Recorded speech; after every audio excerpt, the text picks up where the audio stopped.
Saudari-saudaraku dimanapun Anda berada, bertemu kembali dengan saya Romo Tino SSCC di dalam catatan peziarah.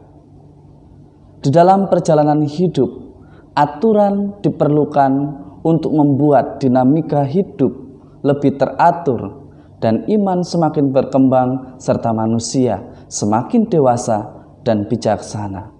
Tetapi ketika aturan itu justru sebaliknya membunuh dan mematikan karakter, patut kita pertanyakan, apakah benar ini semua diadakan untuk kebaikan?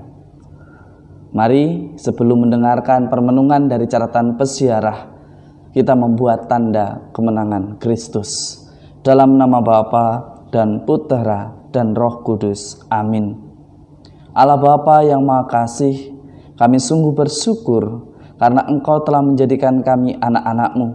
Ajarilah kami dan dampingilah kami agar kami semakin diteguhkan dan dikuatkan di dalam iman kami, sehingga kami sungguh dapat berlaku pantas sebagai anak-anak-Mu. Demi Kristus pengantara kami. Amin.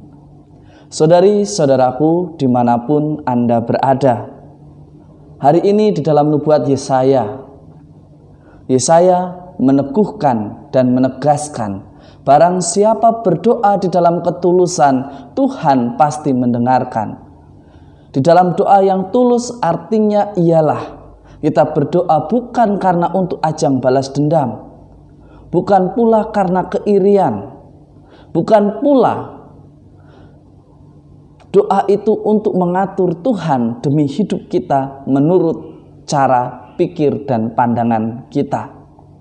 Saudari-saudaraku yang terkasih, jelas dikatakan di dalam nubuat Yesaya, "Aku telah mendengar doamu dan melihat air matamu."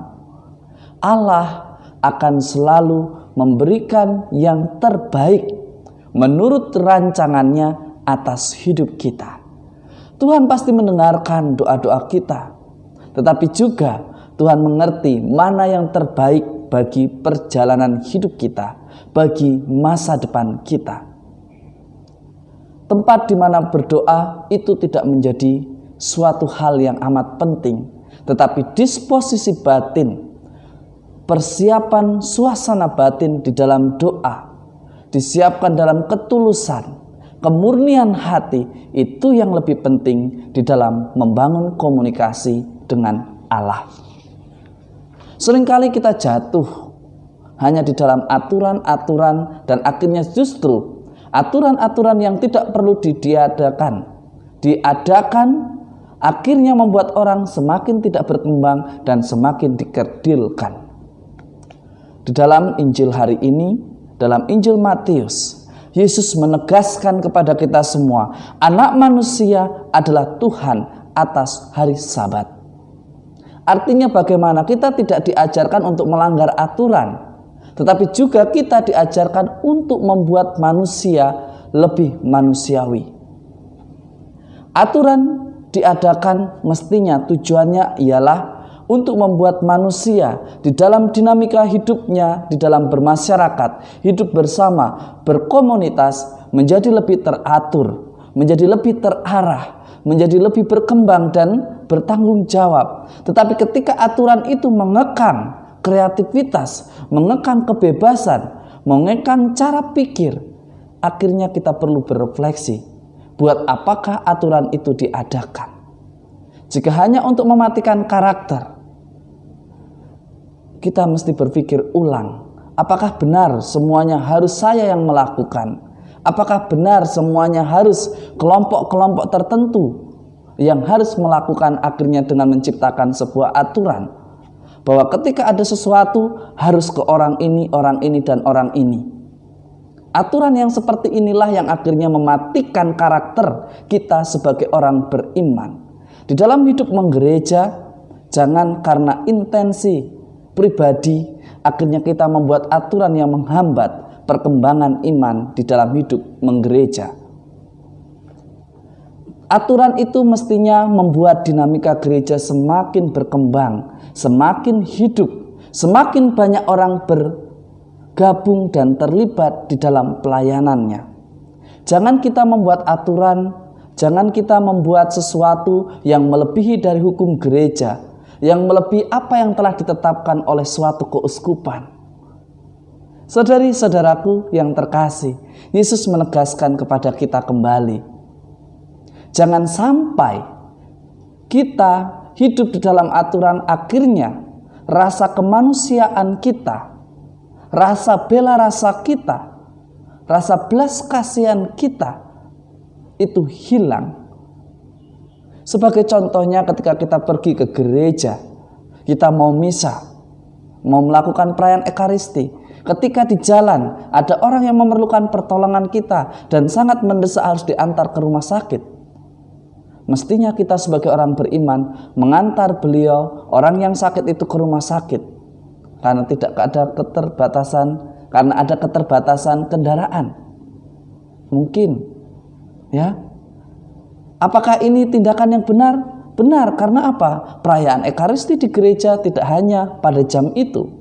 Ada yang 3 kali, ada yang 4 kali, ada yang 5 kali. Jangan kita menjadikan agama sebagai alasan untuk menghindar dari suatu perbuatan baik.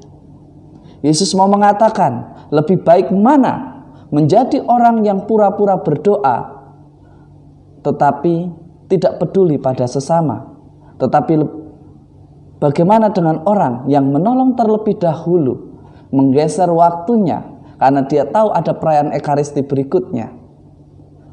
Dia mendapatkan kedua-duanya. Dia menyelamatkan dan memanusiakan sesamanya. Dia juga tidak melupakan hari Tuhan. Saudari-saudaraku yang terkasih, buatlah hidup kita semakin menjadi berkat. Jangan kehadiran kita justru menghalangi orang lain untuk terlibat, untuk berbagi kasih. Jangan kita menjadi raja-raja kecil di dalam suatu hidup masyarakat, di dalam komunitas maupun di dalam hidup menggereja. Semoga berkat Tuhan selalu melimpah atas kita semua, dalam nama Bapa dan Putera dan Roh Kudus. Amin. Saudari-saudaraku yang terkasih dalam Kristus, semakin hari semakin berkembang komunikasi, tetapi juga semakin banyak orang ingin menjadi raja, ingin merasa kekuasaannya diakui. Tetapi lihatlah, Tuhan yang berkuasa atas hari Sabat.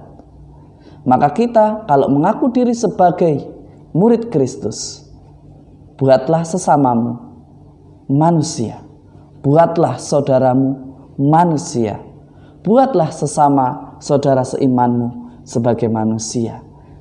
Manusia artinya apa? Semua usaha, semua pemberian, semua pelayanan mestinya kita apresiasi, bukan justru malah kita yang menghalangi orang untuk semakin terlibat dan berbagi. Selamat pagi, selamat beraktivitas. Tuhan memberkati kita semua. Amin.